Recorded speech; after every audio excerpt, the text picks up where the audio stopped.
नमस्कार दोस्तों, स्वागत है आप सभी का एक्टिव और पैसिव वॉइस के दूसरे वीडियो में। तो आज के इस वीडियो में हम कंप्लीट एक्सप्लेनेशन को देखने वाले हैं कि कैसे आप प्रेजेंट, पास्ट और फ्यूचर इंडेफिनिट टेंस के सेंटेंसेस को एक्टिव वॉइस से पैसिव वॉइस में बदल सकते हैं। तो वीडियो को एंड तक ज़रूर देखिएगा।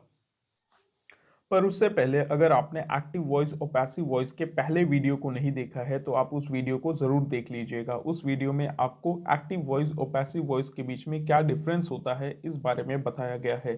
साथ ही हम पैसिव वॉइस का यूज़ कहाँ पर करते हैं इस बारे में भी बताया गया है। तो चलिए अब आज के अपने इस टॉपिक पर वापस आते हैं और वीडियो को अब शुरू करते हैं। दोस्तों, आपको पता होगा कि एक्टिव वॉइस में जो सब्जेक्ट रहता है वो पैसिव वॉइस में जाकर के आपका ऑब्जेक्ट बन जाता है। तो ये सब्जेक्ट पैसिव वॉइस में जाकर के ऑब्जेक्ट बनेगा और एक्टिव वॉइस में ये जो ऑब्जेक्ट है ये पैसिव वॉइस में जाकर के आपका सब्जेक्ट बन जाता है। एंड इन दोनों सब्जेक्ट और ऑब्जेक्ट के बीच में यहाँ पर बी प्लस वर्ब का थर्ड फॉर्म आता है। अब ये बी जो है अपने आप में ही इसके कई सारे अलग अलग फॉर्म होते हैं, जैसे कि is, am, are, was, were, being, being. तो इन सभी चीज़ों के बारे में हम डिटेल में डिस्कस करेंगे। तो चलिए एक बार बस एक छोटा सा एग्जाम्पल कर लेते हैं। For example, I teach English grammar. मैं इंग्लिश ग्रामर पढ़ाता हूँ। मैं क्या पढ़ाता हूँ? English grammar. तो आपका ऑब्जेक्ट क्या है? आपका ऑब्जेक्ट इंग्लिश ग्रामर है। अगर आपको ऑब्जेक्ट पता लगाना नहीं आता है तो आप हमारा ट्रांजिटिव एंड इनट्रांजिटिव वर्ब का वीडियो देख सकते हैं। नाउ ये ऑब्जेक्ट है, ये ऑब्जेक्ट क्या बन जाएगा? आपका सब्जेक्ट बन जाएगा। सो इंग्लिश ग्रामर। नाउ यहां पर इंग्लिश ग्रामर के साथ में आप लगाएंगे इज, फिर वर्ब का थर्ड फॉर्म। सो टीच का थर्ड फॉर्म होता है टॉट। फिर इंग्लिश ग्रामर किसके द्वारा पढ़ाया जाता है? मेरे द्वारा, बाय मी। तो ये आपका जो है पैसिव वॉइस बन करके तैयार हो गया। अब चलिए टॉपिक वाइज पढ़ते हैं या फिर टेंस वाइज पढ़ते हैं कि कैसे आप इनडेफिनिट टेंस के सेंटेंसेस को एक्टिव से पैसिव में चेंज करेंगे। दोस्तों, एक्टिव वॉइस से पैसिव वॉइस में चेंज करने के लिए आपको पैसिव वॉइस के सभी टेंसेस के रूल्स पता होना काफ़ी ज़्यादा ज़रूरी है। एग्जाम्पल के लिए प्रेजेंट इंडेफिनिट टेंस में क्या होता है? सबसे पहले सब्जेक्ट आता है, फिर सब्जेक्ट के हिसाब से इज, एम, आर, इन तीनों में से कुछ एक लगा देंगे, फिर वर्ब का थर्ड फॉर्म प्लस ऑब्जेक्ट आ जाता है। यहाँ पर भी पास्ट इंडेफिनिट में भी क्या होता है? सबसे पहले सब्जेक्ट, फिर सब्जेक्ट के अकॉर्डिंग वॉज या वर लगाएंगे, वर्ब का third form plus object.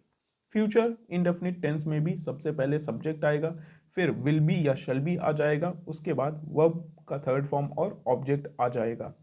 Now आपको पता होगा is, am, are, was, were, will be, shall be ये सब हमारे हेल्पिंग वर्ब्स होते हैं। तो आप देख पा रहे हैं कि सब कुछ सब्जेक्ट, वर्ब का थर्ड फॉर्म, ऑब्जेक्ट सब कुछ सेम है। बस क्या बदल रहा है? टेंस के हिसाब से और सब्जेक्ट के हिसाब से ये हेल्पिंग वर्ब्स बदलेंगे। तो इसको आप एक बार अपने नोटबुक में उतार लीजिए, क्योंकि जब हम अपने क्वेश्चंस को करेंगे तो ये काफ़ी ज़्यादा मदद करेंगे। दोस्तों चलिए अब कुछ एग्जांपल्स करके इन सभी चीज़ों को अच्छे से समझने की कोशिश करते हैं। पहला एग्जांपल है राम राइट्स अ लेटर। ये कौन सा टेंस है? ये आपका प्रेजेंट इंडेफिनिट टेंस है। प्रेजेंट इंडेफिनिट टेंस में कैसे आता है? अगर आप देखेंगे सबसे पहले सब्जेक्ट इज, एम, आर, फिर बाद में वर्ब का थर्ड फॉर्म और ऑब्जेक्ट आएगा। सो यहाँ पे सब्जेक्ट क्या बनता है? अभी बताया कि एक्टिव वॉइस में जो ऑब्जेक्ट रहता है वही आपका सब्जेक्ट बनता है। So Ram writes a letter, Ram एक लेटर लिखता है। राम क्या लिखता है? लेटर लिखता है। सो अ लेटर आपका ऑब्जेक्ट था, ये अब सब्जेक्ट बनेगा। सो अ लेटर। अब अ लेटर क्या है? इज, एम, आर में से यहाँ क्या लगना चाहिए? सब्जेक्ट के बाद में इज लगेगा। क्यों? क्योंकि अ लेटर क्या है? सिंगुलर सब्जेक्ट है। So a letter is. अब राइट का थर्ड फॉर्म क्या होता है? रिटर्न। नाउ ये लेटर किसके द्वारा लिखा जा रहा है? बाय राम, राम के द्वारा। So a letter is written by Ram.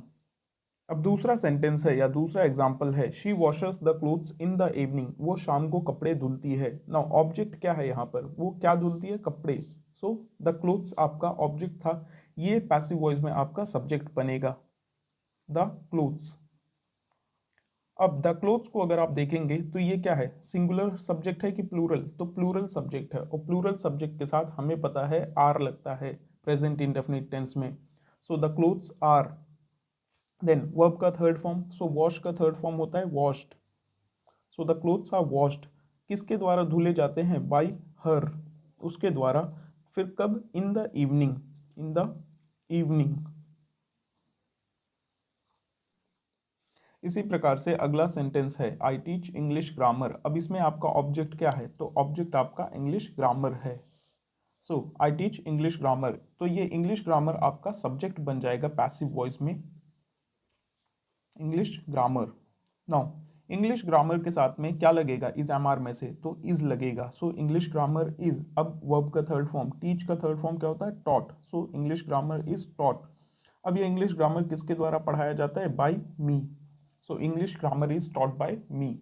फिर अगला सेंटेंस है, Sushmita bought new shoes, Sushmita ने नए जूते खरीदे। नाउ यहाँ पे आपका जो ऑब्जेक्ट है वो क्या है, नए जूते, क्या खरीदे, नए जूते। तो ये आपका ऑब्जेक्ट है, ये ऑब्जेक्ट क्या बनेगा आपका सब्जेक्ट जाकर के अब बनेगा पैसिव वॉइस में। सो न्यू शूज। अब जैसा कि आप देख सकते हैं कि ये कौन सा टेंस है, सुष्मिता बॉट, यहाँ वर्ब का सेकेंड फॉर्म यूज हुआ है। इसका मतलब कि ये आपका पास्ट इंडेफिनिट में था। तो यहाँ पे पास्ट इंडेफिनिट में क्या होगा, सब्जेक्ट के बाद में वॉज या वर यूज होता है। सो यहाँ पे न्यू शूज सिंगुलर है या प्लूरल नजर आ रहा है, तो ये प्लूरल नजर आ रहा है। तो प्लूरल के साथ में वर यूज होता है वॉज या वर में से। सो न्यू शूज वर।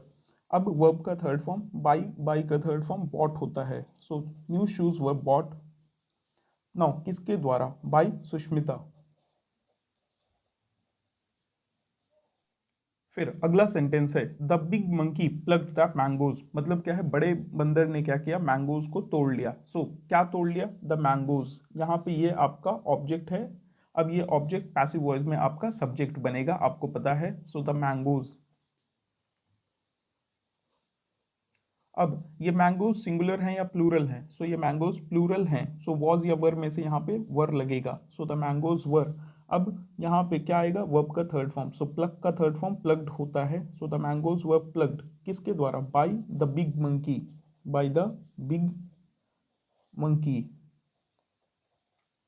ये आपका रहा ऑब्जेक्ट। नाउ ये जो छठा एग्जाम्पल है ये आप खुद से करके कमेंट बॉक्स में इसका आंसर लिखेंगे। अब यहाँ पे एक एग्जाम्पल है, वी वॉन द मैच, हम मैच जीत गए। हम क्या जीत गए, मैच। सो अब यहाँ पे ये आपका ऑब्जेक्ट था, अब ये ऑब्जेक्ट क्या बनेगा, subject. So the match.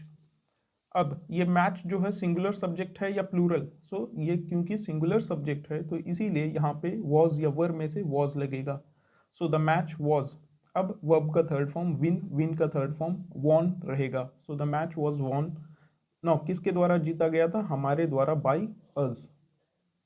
Then अब यहाँ पे अगर आते हैं अगले सेंटेंस को देखेंगे, he will give you a gift. So ये जो सेंटेंस है ये आपका फ्यूचर इंडेफिनिट टेंस में है। फ्यूचर इंडेफिनिट टेंस में क्या लगता है, विल बी या शल बी। सो यहाँ पे सबसे पहले ऑब्जेक्ट ढूंढते हैं। ही will give you a gift, हुआ तुम्हें एक गिफ्ट देगा। वो क्या देगा, अ गिफ्ट, एक गिफ्ट देगा। ये आपका ऑब्जेक्ट है, जाकर के सब्जेक्ट बनेगा। सो अ गिफ्ट। अब सब्जेक्ट के बाद में अगर देखें आप तो क्या आता है, विल बी या शल बी। तो यहाँ पे क्या लगेगा, विल बी लग जाएगा। So a gift will be. Now will be के बाद में वर्ब का थर्ड फॉर्म, सो गिव का थर्ड फॉर्म गिवन होता है। So a gift will be given, किसे दिया जाएगा, टू यू, किसके द्वारा, बाय हिम। नाउ ये रहा आपका ऑब्जेक्ट। सो अब अगला सेंटेंस देखते हैं, they will complete the project, way project complete करेंगे। वे क्या कंप्लीट करेंगे, प्रोजेक्ट को कंप्लीट करेंगे। सो द प्रोजेक्ट, ये आपका ऑब्जेक्ट है, यहाँ आकर के सब्जेक्ट बनेगा। सो द प्रोजेक्ट। अब यहाँ पे प्रोजेक्ट के बाद में क्या लगेगा, विल बी शैल बी में से यहाँ पे विल बी लग जाएगा क्योंकि ये फ्यूचर इंडेफिनिट टेंस है। So the project will B.